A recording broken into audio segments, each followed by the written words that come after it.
जय हिंद दोस्तों, आप सभी का हमारे चैनल पर बहुत-बहुत स्वागत है। आज के इस वीडियो में हम आपके सामने लेकर एक नए टॉपिक के साथ प्रेज़ेंट हुए हैं। वो टॉपिक है कि बिंदु आवेश के कारण वैद्युत क्षेत्र की तीव्रता क्या होती है? बहुत ज़्यादा इम्पोर्टेंट डेरिवेशन है। ये डेरिवेशन एग्ज़ाम में बहुत ज़्यादा पूछा जाता है। इस पर न्यूमेरिकल बहुत ज़्यादा आते हैं।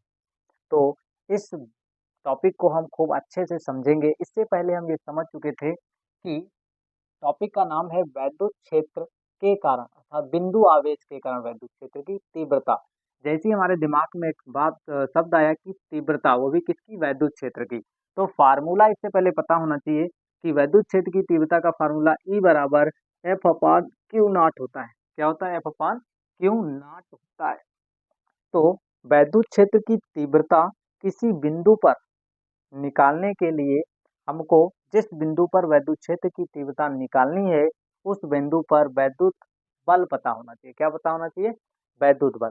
तो सबसे पहले हमारा एक टारगेट है इसमें कि जिस बिंदु पर मान लो इस बिंदु P पर हमको क्या है, इस बिंदु आवेश Q से स्मॉल r दूरी पर स्थित बिंदु P पर वैद्युत क्षेत्र की तीव्रता ज्ञात करनी है। तो इस स्मॉल r दूरी पर एक बिंदु आवेश स्थित है Q नॉट। तो Q नॉट पर लगने वाला अगर वैद्युत बल इसके द्वारा जो है वो पता चल जाए तो हम वैद्युत क्षेत्र की तीव्रता को पता कर सकते हैं। तो सबसे पहले हम इसमें निकालेंगे कि वैद्युत बल क्या है। तो हम यहाँ पे पहले लिखते हैं, माना माना बिंदु आवेश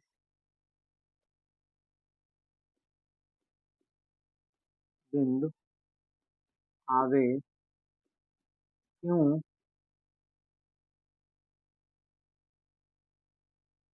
बिंदु आवेश क्यों एक काम करते हैं, इस वाले नोटेशन को ए बिंदु दे दो क्योंकि क्यों यहाँ पे हम लिख चुके हैं, इसलिए ए इसको लिख लो। माना बिंदु आवेश क्यों से स्मॉल आर दूरी पर स्थित स्थित बिंदु पी पर वैद्युत क्षेत्र की तीव्रता वैद्युत क्षेत्र की तीव्रता ज्ञात करनी है। क्या है? माना बिंदु आवेश क्यू से स्मॉल आर दूरी पर स्थित बिंदु पी पर वैद्युत क्षेत्र की तीव्रता ज्ञात करनी है। इसलिए बिंदु आवेश क्यू से स्मॉल आर दूरी पर रखे आवेश क्यू नॉट पर लगने वाला कूलाम बल, इसलिए बिंदु आवेश क्यू से स्मॉल आर दूरी पर रखे बिंदु आवेश स्मॉल आर दूरी बिंदु क्यू से स्मॉल आर दूरी पर रखे धन परीक्षण आवेश, बोल सकते हो स्मॉल आर दूरी पर स्थित बिंदु पी पर वैद्युत क्षेत्र की तीव्रता ये थी। तो यहाँ पे बिंदु क्यू से स्मॉल आर दूरी पर रखे धन परीक्षण आवेश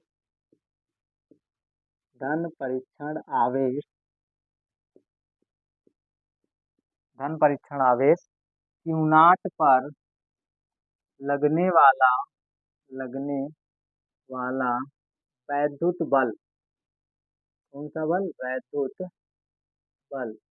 लगने वाला वैद्युत बल ही क्या होता है? कूलाम बल होता है, स्थिर वैद्युत बल। एफ बराबर, हम एफ बराबर देखो क्या लिखते हैं। एफ बराबर होता क्या था? एफ बराबर 1/4 पाई एप्सिलॉन नॉट Q1।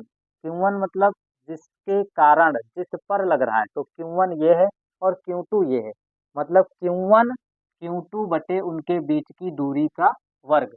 तो यहाँ पे लिखते हैं एफ बराबर 1/4 pi epsilon not into Q1 की जगह पे Q और Q2 की जगह पे Q नॉट और उनके बीच की दूरी का वर्ग, उनके बीच की दूरी का वर्ग। तो F बराबर ये हो गया। ठीक है, इसको समीकरण एक मान लो, इसको समीकरण एक लिख लो। F बराबर 1/4 pi epsilon naught Q not बटे आर स्क्वायर।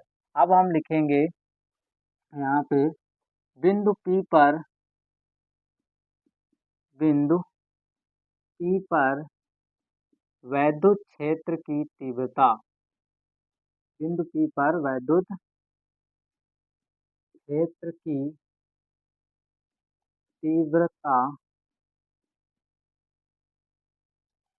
बिंदु P पर वैद्युत क्षेत्र की तीव्रता कैपिटल E बराबर F अपान क्यू नॉट। बिंदु P पर अगर वैद्युत क्षेत्र की तीव्रता लिखी जाए तो कैपिटल E बराबर होगा कैपिटल F बटे क्यू नॉट। इसको समीकरण हम क्या कहेंगे? 2, समीकरण 2। अब अगला टॉपिक हमारा होगा, इस चीज को अब यहाँ पे हम समझ लेते हैं।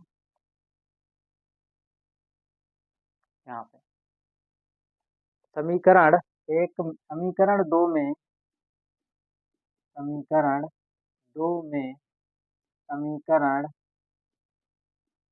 समीकरण 1 का, समीकरण 1 का मान रखने पर, मान रखने पर,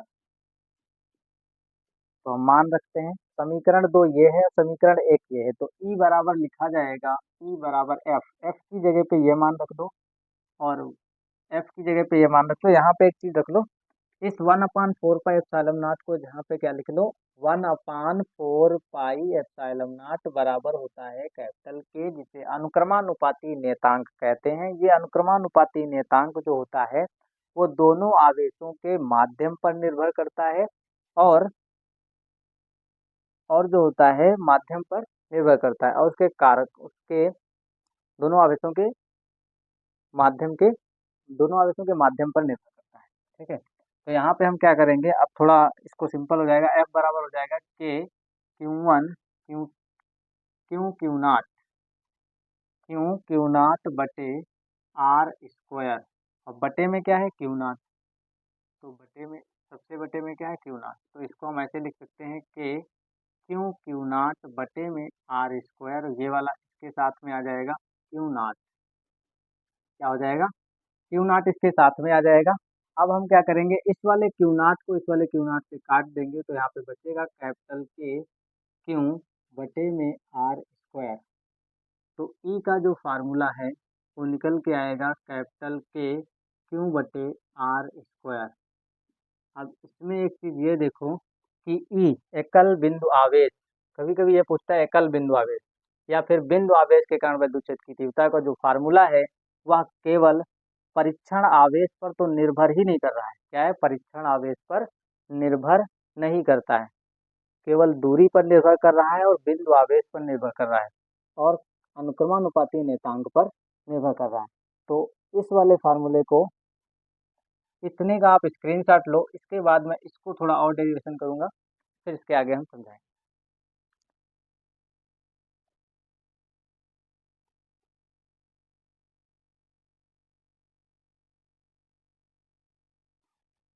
स्क्रीनशॉट आप लोगों ने ले लिया होगा। अब हम इसको थोड़ा और एक्सप्लेन करेंगे और बस क्या है, ये टॉपिक का जो डेरिवेशन है वो कंप्लीट,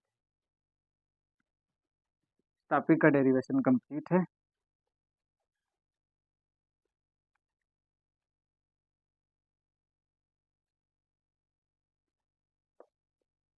ई बराबर, यहाँ पे निकल के आया था ई बराबर कैपिटल के क्यू बटे आर स्क्वायर। अब के का जो है मान रख दो, तो 1/4 pi epsilon not into Q बटे आर स्क्वायर। अब जब भी आपसे पूछा जाएगा कि एकल बिंदु आवेश के कारण या बिंदु आवेश के कारण वैद्युत क्षेत्र की तीव्रता बताइए, तो फार्मूला बताओगे कि देखो या सुनो, ई बराबर 1/4 pi epsilon naught Q upon R square जो होता है वो बिंदु आवेश के कारण वैद्युत क्षेत्र की तीव्रता है।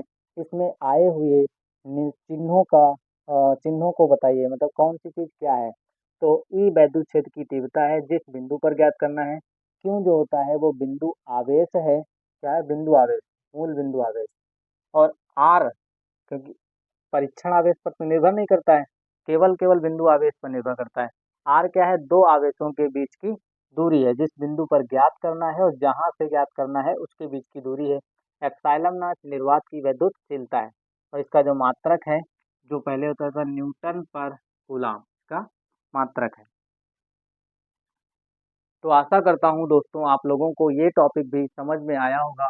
अगर आप लोगों को इस प्रकार के वीडियो अच्छे लगते हैं तो हमारे चैनल को लाइक, शेयर, सब्सक्राइब करें और इस प्रकार के वीडियो सबसे पहले पाने के लिए हमारे चैनल को आप सब्सक्राइब करके रखें, तो हर जैसे ही वीडियो हम अपलोड करेंगे आपको नोटिफ़िकेशन मिल जाएगा।